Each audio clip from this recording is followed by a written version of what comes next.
आज निर्माण मजदूर अधिकार अभियान का 11वां स्थापना दिवस है और हमारे साथ हैं राज्यसभा सांसद आरसी खुटिया जी और थानेश्वर दयाल आदिगौड़ और तमाम यूनियन के साथी और सीनियर साथी जो संस्थापक सदस्य हैं, ये थानेश्वर दयाल आदिगौड़ और मोहम्मद अमजद हसन और हमारे साथी अशरफ खान साहब, खालिद रजा, विनय और तमाम साथी हैं। तो मैं सर आज जानना चाहता हूं कि आज समस्याएं आपने सुनी मजदूरों की, तो ये क्या आप संदेश पहुंचाना चाहेंगे सरकार तक कि किस तरह से समस्या का समाधान हो सकता है? निर्माण मजदूर का वेलफेयर बोर्ड में सरकार अपना बजट से एक पैसा भी नहीं देता है। केंद्र सरकार के द्वारा निर्मित कानून की तहत 1% सेस कलेक्शन होता है, जो मजदूर को उनका भिन्न भिन्न बेनिफिट के हिसाब से दिया जाता है।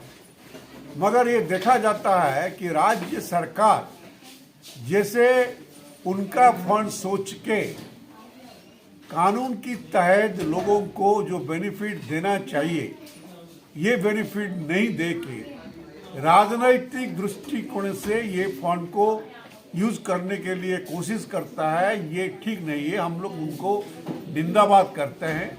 और दूसरी तरफ से जो रजिस्ट्रेशन करने के लिए मजदूर लोग अप्लाई करते हैं या रिन्यूअल के लिए अप्लाई करते हैं या कुछ लोगों का डेथ या डिसेबल हो जाता है, उनका कंपनसेशन, शिक्षा और स्वास्थ्य के लिए या मैरिज के लिए जो पैसा देना है, ये पैसा को सरकार 1 साल 2 साल तक कोई भी फैसला नहीं होता है और लोगों को नहीं बेनिफिट मिलता है। हम लोग उसका प्रतिवाद करते हैं और ये उम्मीद करते हैं कि तुरंत जितना रजिस्ट्रेशन, रिन्यूअल और कंपनसेशन का दरखास्त बाकी है, तुरंत उनको डिस्पोज करके उनका बेनिफिट देना चाहिए। अगर नहीं देंगे तो 30 जनवरी को दिल्ली निर्माण मजदूर अधिकार से संबंधित सभी यूनियन की तरफ से धरना और धर्मघट करने के लिए फैसला हुआ है। जी, थैंक यू सर।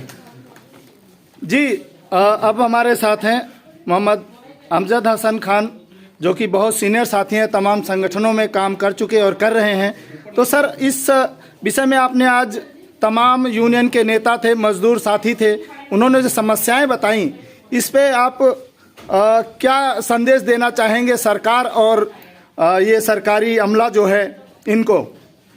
देखिए, आज हमारा मकसद है कि आज हमारा 11वां स्थापना दिवस है। जो समस्याएं हैं वो लगातार हमारे सामने इस सरकार के द्वारा उत्पन्न की गई है और हम सभी लोग मिलकर उस समस्या के समाधान के लिए संघर्षशील है और आगे भी संघर्ष कर रहे हैं। जल्दी हमारा एक डेलीगेशन लेबर मिनिस्टर और लेफ्टिनेंट गवर्नर से मिलने जा रहा है कि तमाम जो टेक्निकल इश्यूज हैं, फाइनेंशियल इश्यूज हैं, उनको रखेंगे और हम लोग 30 जनवरी को जो सरकार का घेराव कर रहे हैं और उससे जल्द पहले हमारी समस्या का समाधान हो, तकनीकी रूप से बोर्ड और सलाहकार समिति का गठन हो और उसमें निर्णय लिए जाएं मजदूरों की समस्याओं को लेकर। उसके लिए हम लोग प्रयास कर रहे हैं। जी, बहुत बहुत धन्यवाद। धन्यवाद की कड़ी में मैं सबसे आज के कार्यक्रम को आयोजन करने में हमारे एक्शन एड के साथी ने ये हॉल का और टी और रिफ्रेशमेंट का अरेंज किया हमारे अनुरोध पे।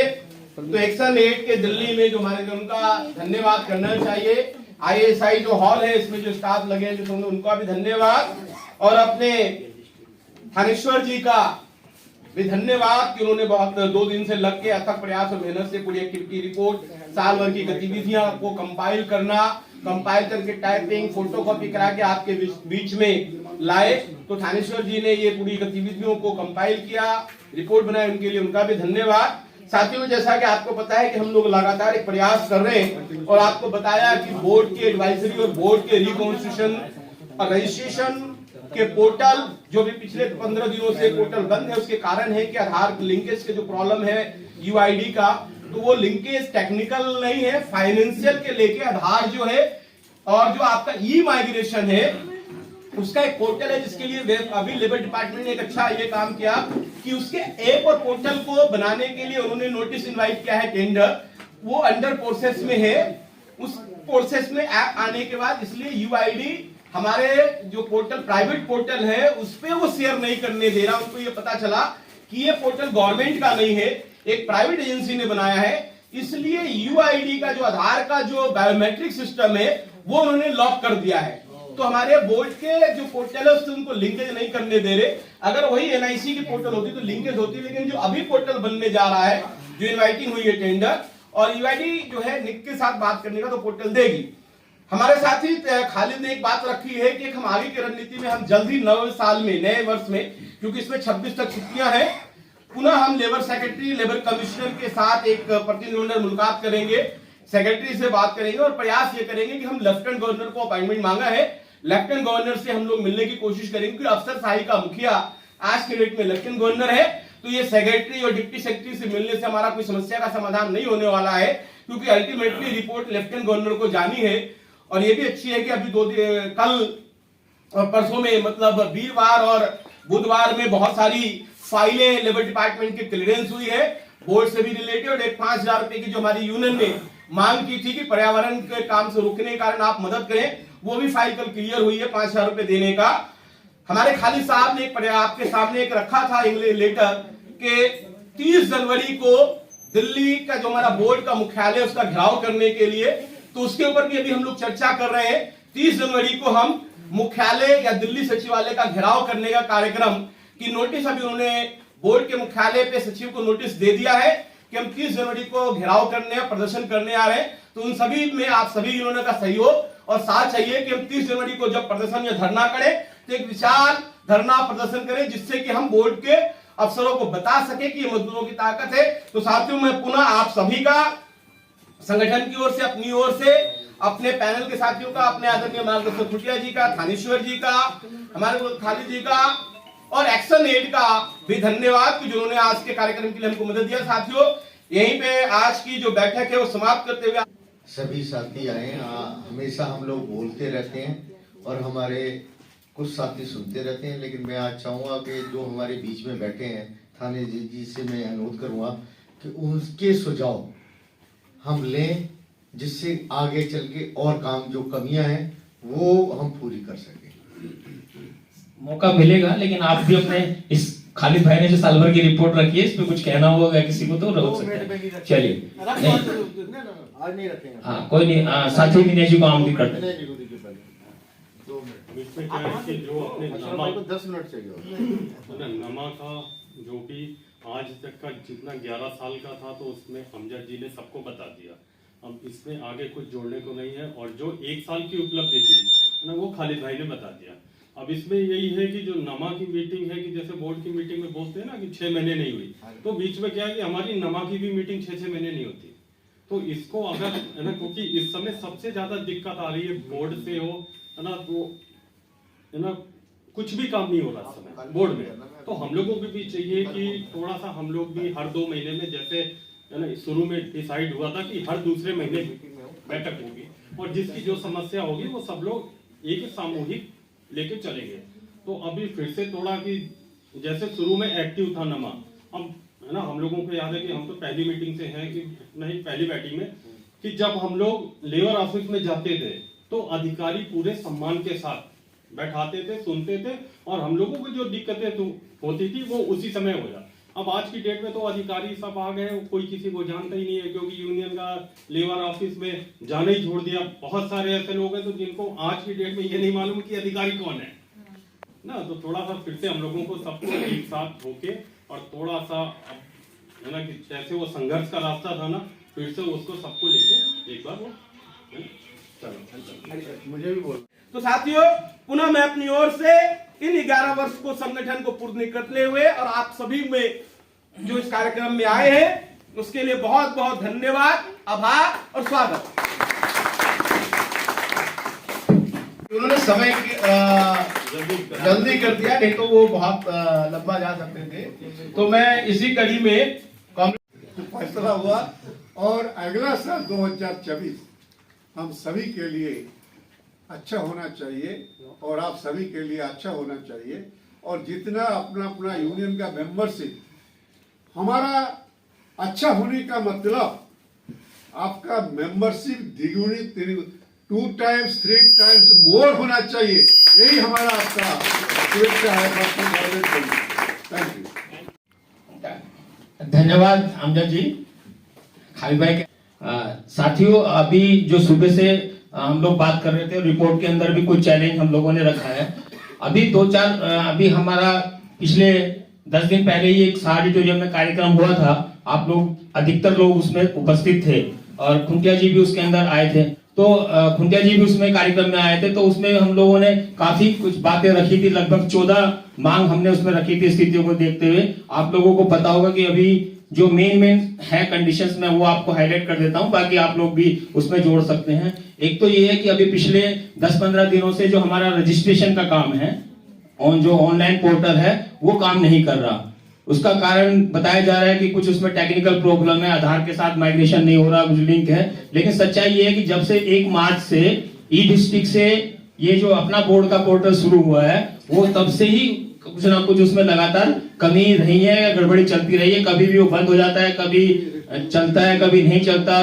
बहुत सारे उसमें इश्यूज हैं, चाहे वो उसमें किसी का नाम चेंज करने का हो, पेमेंट का हो, ज्यादा पेमेंट आ जाती है, कभी फोटो नहीं आती, या कभी प्रिंट नहीं होता, बिल नहीं आता, या उसमें और भी कोई अमेंडमेंट कराना हो वो नहीं होता, गलत फॉर्म चढ़ जाए तो रिजेक्ट होके फिर दोबारा अप्लाई नहीं कर सकते। इस तरह की सारी स्थिति है। आज अगर आप देखोगे तो उदाहरण कहने के लिए 17.5 लाख लोगों ने अब तक आवेदन किया हुआ है उस पे साइट के ऊपर। दिल्ली में 17.5 लाख लोगों ने आवेदन किया है कंस्ट्रक्शन वर्कर्स बोर्ड में रजिस्ट्रेशन के लिए, जिसमें से उन्होंने 13.5 लाख के करीब रजिस्टर किए। लेकिन 13.5 लाख रजिस्टर्ड होने का मतलब ये नहीं कि 13.5 लाख आज मेंबर हैं। उन 13.5 लाख में से आप देखोगे तो आज 80,000 90,000 के करीब ही लाइव मेंबर हैं। तो सोचो कितना घटा। 90,000 अगर कोई बेनिफिट अगर आज दिया जाए उनके साथ दिल्ली में, तो एलिजिबल लोग 90,000 ही है बस। एक 14 सूत्रीय मांग पत्र भी जारी किया गया। इस अवसर पर संस्था की ओर से निर्माण श्रमिकों के लिए उल्लेखनीय कार्य करने वाली कई यूनियनों के पदाधिकारियों को सम्मानित भी किया गया। ये हमारी पिछले 1 साल की गतिविधियां थी जो कैलेंडर ईयर थी। आप इसमें देखेंगे कि जनवरी से लेकर दिसंबर तक लगभग हर महीने में कुछ न कुछ गतिविधि होती रही है। शायद ही कोई महीना ऐसा रहा हो, और अगर कोई महीना रह गया होगा तो उसके बाद वाले महीने में 2-2 हमारी गतिविधि हो गई होगी। अब आते हैं हम कि पिछले वर्ष की प्रमुख उपलब्धियां क्या करें, वो जो हमने स्ट्रगल किया, जो कोशिश किया, उसमें हमारे को क्या क्या चीजें अचीव हुई। तो सबसे पहले 1 मार्च 2023 को बोर्ड द्वारा मजदूरों के पंजीकरण, नवीनीकरण में हित लाभ के आवेदनों से संबंधित ऑनलाइन पोर्टल को बंद किए जाने के बाद पुनः आरंभ करवाना एवं उसमें कई प्रक्रियाओं से संबंधित सुधार करवाना। जैसे कि पेमेंट की समस्या आ रही थी कि पेमेंट नहीं होती थी, या कई बार 2-2 बार पेमेंट हो जाती थी, या कई बार उसमें डेट्स गलत आ रही थी, या कई में डिस्ट्रिक्ट्स नहीं आ रहा था, कई में जो रजिस्ट्रेशन हो जा रहा था वो 2040 तक के लिए और कई में 2020 तक के लिए। इस तरह की कई सारी चीजें थी जिसको मिलकर ठीक करवाया गया। बोर्ड द्वारा नए ऑनलाइन पोर्टल के मामले पर निर्माण श्रमिक संगठनों के साथ 22 मार्च 2023 को एक ऑनलाइन बैठक का आयोजन करवाया गया। निर्माण मजदूर अधिकार अभियान के 11वें स्थापना दिवस पे सभी साथियों को शुभकामना देता हूं, और मंच पर बैठे अशरफ भाई, अमजद भाई और खालिद भाई, विनय भाई, हारिस भाई और सभी साथियों को हार्दिक शुभकामनाएं। साथियों, नमा के ऊपर बोलने का खाली मुझे बोला गया, तो नमा पे मैं इतना ही बोलूँगा कि पहली तो हम लोगों के अंदर एकता तभी बनेगी तब हम मीटिंग करेंगे। अगर हम मीटिंग कर भी दें तो उस पर ये ना करें कि खींचातान शुरू कर दें कि मीटिंग क्यों करा लिया, कैसे करा लिया और कैसे नहीं हुआ। तो मिलजुल के तालमेल की कमी होगी हमारे अंदर। तालमेल बनाएंगे तो हम मीटिंग कर पाएंगे, और जो मीटिंग कर ले तो उसको कम से कम ये कहो कि मीटिंग अच्छी हुई और करनी चाहिए उसको कामयाब। मैं अपने संगठन की ओर से, नमा की ओर से आप सभी का 11वें स्थापना दिवस के शुभ अवसर पे हार्दिक अभिनंदन और स्वागत। निर्माण मजदूर अधिकार अभियान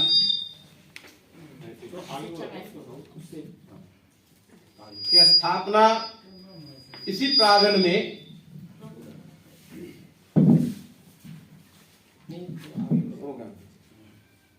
अपनी जो है आज 11वां स्थापना दिवस है, इसके पीछे एक उद्देश्य था बनाने का। जैसा कि आपको पता होगा 2012 दिल्ली में एक पीक आवर था, पीक सीजन था। निर्माण मजदूरों का दिल्ली एक तरीके से रीडेवलप हो रही थी, क्योंकि उससे पहले 2010 में कॉमनवेल्थ गेम था। जो कॉमनवेल्थ गेम है, कॉमनवेल्थ गेम के दौरान ये दिल्ली विकसित हुई दोबारा तरीके से। जिस तरह से एशियाड गेम में दिल्ली अपने चरम सीमा पे बढ़ी थी, उसी तरीके से जब राष्ट्रमंडल खेल का आयोजन दिल्ली को मिला तो राष्ट्रमंडल खेल के लेकर दिल्ली में आपने देखो तमाम flyovers, college, sports stadium, road, track, hotel, अस्पताल, सड़कें, ये तमाम चीजों का नए तरीके से नवीनीकरण और निर्माण का कार्य किया गया। इस निर्माण के कार्यों में लाखों के तादाद में राज्य के अलग अलग कोने से दिल्ली में मजदूर ने काम करने के लिए यहां पे ठेकेदारों के द्वारा लाए गए।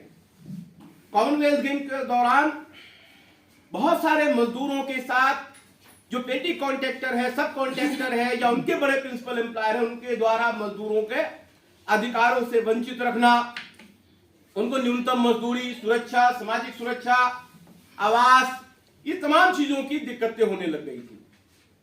कॉमनवेल्थ गेम खत्म हो गया और बोर्ड को बने हुए भी 10 साल हो चुके थे। तब ये आया कि हम लोगों को क्या करना चाहिए, क्योंकि उस समय तक दिल्ली में मात्र 6 से 7 यूनियनें काम करती थी निर्माण मजदूरों के बीच में। फिर हम लोगों का एक आपस में सोच समझ बना के हमने थानेश्वर जी और परविंदाचार्य जी ने मिलकर इसके ऊपर विचार किया, सोचा कि किस तरह से दिल्ली के तमाम निर्माण मजदूरों को जागरूक किया जाए, संगठित किया जाए, उन्हें उनके अधिकारों के बारे में बताया जाए और दिल्ली में जो निर्माण मजदूर कल्याण बोर्ड है उस बोर्ड से उन निर्माण मजदूरों को लाभ कैसे दिलाया जाए, उनका पंजीकरण कराया जाए। और ये जो ठेकेदार हैं जो मजदूरों के work and compensation, contract labour act, minimum wage act, migrant worker act, इनमें जो अधिकार है उनको अधिकार सुरक्षित कैसे किया जाए, उन्हें उनका अधिकार कैसे दिलाया जाए और पूरे देश की राजधानी दिल्ली में निर्माण मजदूरों को अच्छी सुविधा मिल पाए, सामाजिक सुरक्षा मिल पाए, कल्याण उनका हो पाए, उनका परिवार सुरक्षित हो पाए। इसके लिए 3 लोग चर्चा करने के बाद हम लोगों ने प्रथम बैठक किसी सामाजिक संस्थान में किया और बहुत गहन विचार विमर्श करने के बाद एक नाम, क्योंकि कई तरीके से अधिकार मंच, campaign committee, joint action committee थी, फिर हम लोगों ने कहा कि जब निर्माण मजदूरों की बात आती है, निर्माण मजदूरों के अधिकार की बात आती है, तो इसका नाम निर्माण मजदूर अधिकार अभियान रखा जाए। इस अभियान के नाम पे सहमति बनी और नमा नाम रखा गया। इन 11 वर्षों के दौरान हम लोगों ने सबसे पहले कि हम 3 लोग थे इसको गठन करने में, इसको और बढ़ाया चाहिए। 6-7 यूनियनें थी, क्या ये 6-7 यूनियन पूरे दिल्ली के 10 लाख निर्माण मजदूरों को संगठित करने में सक्षम है, उनके अधिकार दिलाने के लिए सक्षम है, या उनके पास वो कैपेसिटी है, ताकत है, क्षमता है?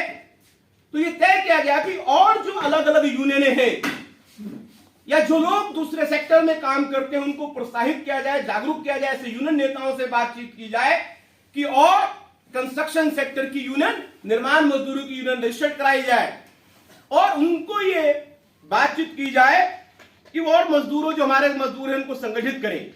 क्योंकि अभी तक भी आप देखेंगे तो लेबर डिपार्टमेंट में जो चर्चाएं हैं या जो काम होती है वो जनरल सेक्टर के होते हैं, क्योंकि उनका काम है ID, compensation, shop establishment, minimum wage, gratuity, bonus, ESI, PF, pension, इनके लिए वो काम करते हैं। उनका ध्यान कंस्ट्रक्शन सेक्टर में नहीं था।